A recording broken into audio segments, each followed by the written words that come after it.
concrete, Doug's going to begin. Some of the most difficult decisions are with issues that involve conflict between nature, the environment, and social pressures. How would you reconcile these competing interests? It is true that these are difficult competing interests that exist in many aspects of our daily lives, and often this is where a balanced approach is both needed and prudent. These are important community needs. We can bridge these conflicts with careful thought, analysis, planning, open communication, sober decision making by a council with greater harmony and civility. We'll make decisions based on these principles: clean air, clean water, and appropriate land use. Those are the three things that I look at when making a decision such as this. Thank you. I'll be brief on this one, but with the environment aspect, it's all a balancing act between council and our community, and it's about letting the community decide on what we do with our spaces. The town of Quabbin Beach has always preserved our green spaces, our nature walks, and our waterfront. I look at the Brown property, for example, or what everyone knows it now as the Heritage Forest, where the town took it over, and it is now a gem of the town of Quabbin Beach. We need to further that. We see that in the Roundabout project now, where we're now, part of the project is protecting and then preserving the Beach Creek, which is one of the very important aspects of that project. Thank you. I agree that these are difficult decisions, and that is why many levels of government have done the research and provided guidelines to help us when making these tough decisions. The provincial government offers their Develop with Care guidelines, and I became familiar with that document when Council was considering the proposal for developing on and near the wetlands off Laburnum. The province is very clearly outlines what to consider, including appropriate setbacks when developing around sensitive ecosystems. Council also has our own sustainability plan to use as a reference.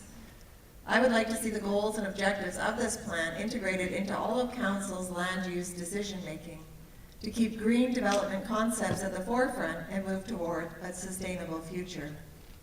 As part of the official community plan review, we discussed the importance of valuing our natural assets. For example, the work of a wetland, the work the wetland does in acting as a giant sponge would cost the municipality millions of dollars to replicate. We need to better understand the value of all of our natural assets. And I'll finish off by saying that when competing interests are at play, we need to be asking if there are other ways to meet the same objectives and be forward-thinking and creative in finding solutions. One of my duties as a firefighter and a deputy chief in the fire department was disaster management and preparation. I learned a lot about possible disaster events, many of which were natural, environmental in nature. Earthquakes, floods, wildfires, threats were among the possibilities. Here on the island, we face all of those, as well as rising seas and erosion. The waterfront of our town is probably the most likely to see potential conflict between social pressure and the environment. We have to consider beach and Grandin creeks, ocean currents, tidal and wave erosion of the seawall. We have sometimes conflicting interests of private housing, tourists, stream keepers, business owners, town residents, all of them overlapping, and often they are not in complete agreement, or even somewhat never in agreement. The council's job is a difficult one. My approach would be one of consultation, collaboration, and cooperation. While the mayor is just one of 5 council members, I believe that the mayor's duty is to listen and to lead. To me, the key is seeking the best possible advice, consulting with stakeholders, and being open to all opinions and views before making that decision. A council's duty is to read all the reports on every project. They will note the environmental impacts and the mitigation required to ensure our environment is not compromised. Development does not happen unless these concerns are addressed. Social pressures are more often than not eliminated by public consultation. People in favor of a project and those opposed can usually find middle ground. They may not always agree, but everyone needs to understand and respect the process. We may never all agree with every decision, but win, lose, or draw, We all have to learn to respect council's decision as democracy at work. Thank you. When it comes to some of the issues of nature versus social pressures, I say save the trees as much as we can. Anything that comes down should be replaced with a well-planned green space. Over 20 years ago, I remember the baby trees planted on Memorial Boulevard. And look at it now. People say it's the Champs-Élysées. Not to change any present beachfront to condo is another thing that I'd like to say. It's all about, like, let's just try to save what we can. Good to have purchased a little property to be a public beach area, and also having the Faye Smith Pavilion for public enjoyment. So it was nice that we got the little property and didn't allow it to go for development. When it comes to being ecologically friendly, wind, solar, and geothermal energy should be encouraged on new developments.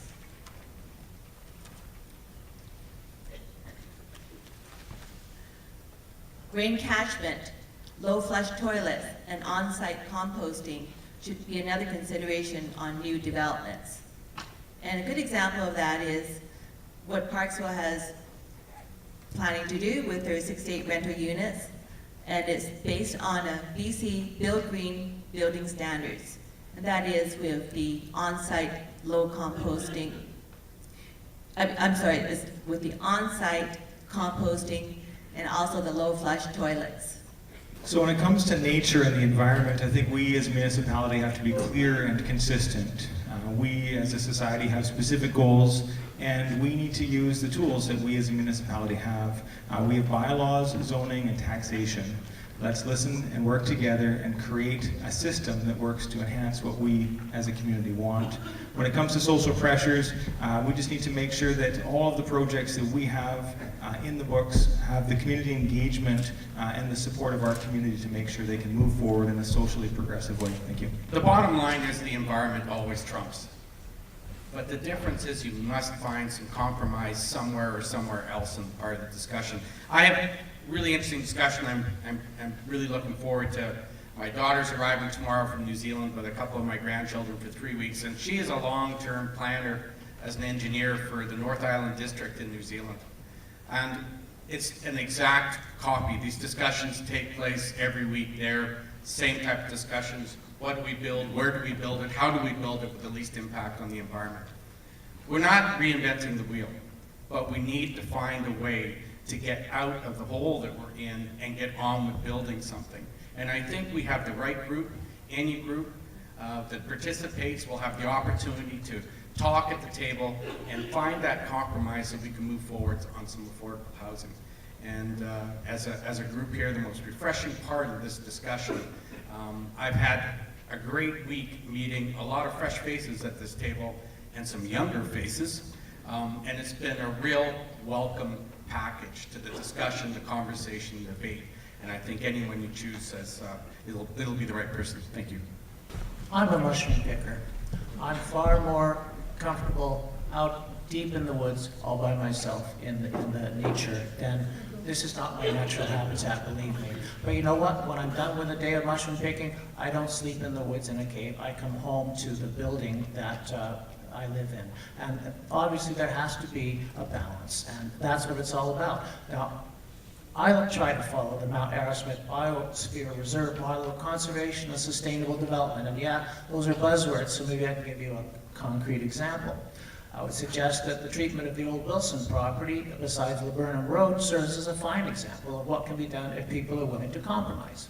We were able to allow a development that includes some duplexes right across from the elementary school, while at the same time preserving the entire wetland for posterity and indeed enhancing it significantly with the construction of a year-round pond. That's the sort of approach I prefer, and I think that will serve as a model for future development in this town. Thank you. For me, I think, as Neil said, actually, the key concept here is one of balance. When I talk to citizens in the community, you get a real sense of common sense mixed with genuine concern for long-term implications of our actions. When it comes to the environment, we should be looking at greenhouse gas emissions and ensuring that we're protecting our waterfront from sea level rise. Sea level rise is accelerating over the past decade. It's a significant increase over what was the decade previous. And also, as far as greenhouse gas emissions, we can look at things to implementing best practices with our landfill. 20% of Canada's methane emissions come from landfills. Trying to have infrastructure for electric vehicles, providing Elon Musk doesn't keep tweeting. There'll be more electric vehicles in the future. And also looking at other ways we can try to meet the sustainability goals that we've set for ourselves to reduce greenhouse gas equivalent emissions over the passing of time. But I do think at the same time, when you're looking at specific developments that are purpose-built to be low cost, you might want to avoid implementing every potential green measure for that building, because all those measures add to the cost of building those structures in the first place.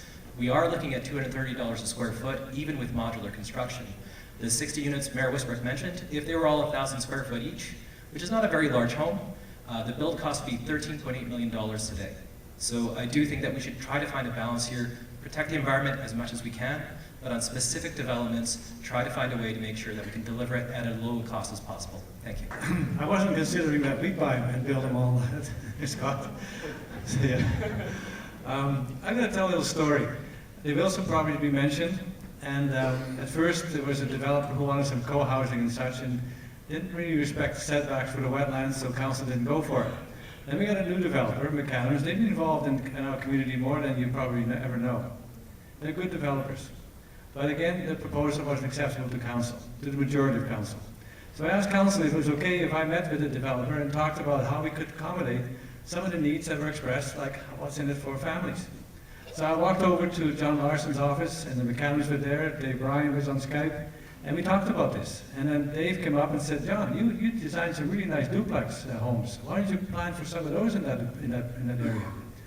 And so they agreed. I think there's 6 duplex lots, and if you can share the cost of a lot with somebody else, that's a significant reduction in the savings, or a significant reduction in the cost of providing a home. So at that time, council agreed. So we end up with about 1/3 of the property protected in perpetuity as a wetland, 1/3 with a covenant as a kind of an estate property with 2 homes, and about 22 lots. That's compromise, that's working with the environment, that's working with the developer, and that's leadership. Thank you. I'm very pleased that we were able to acquire the St. Andrews property, Mrs. Little's property. It really adds to our beach. And I'm also proud that since 2005 I've been a street keeper in this town, and I think now we're up about 150. Back when I joined in 2005, we were about 20. And they do a lot of good work for our community in the sense of the environment. The environment, including nature, is key to having a healthy community. We must protect our environment for generations. If we don't, what's the point? We need to protect our wetlands, our sensitive lands, and our ocean shores. And I think we've been trying to do that to the best we can. We need to work together along with other levels of government and citizens to meet the social needs. And we do have them. And they're growing over time. I just want to mention too that I chair the library system. And if you want to talk about social needs and what the library is doing for our communities on this island and Haida Gwaii, I'm the person to talk to. I just want to mention too that we probably have one of the best water systems on the island. We protect our well fields very well. We had a decision many years ago, are we going to go chlorine or UV? And we went UV, that's why your water tastes so good. So there's little actions behind the scenes that we're doing that adds to the quality of our town. Thank you.